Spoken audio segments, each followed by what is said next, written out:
Ekipa moja draga, sorry, ovo sam nešto bija i ja, pa... sorry, neću moći večeras video reakciju raditi zbog privatnih obaveza. Stvarno se ispričavam i sad znam da će mnogi od vas reći. Točno smo znali. Ja se stvarno ispričavam, ljudi moji, sutra evo me sa komedijom.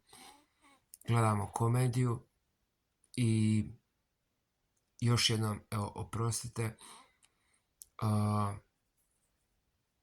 Imam uvijek puno obaveza, ali jedno od mojih najvećih obaveza i najvećih zadovoljstava je raditi video reakcije sa vama. Eto me sutra i ispričavam se još jednom.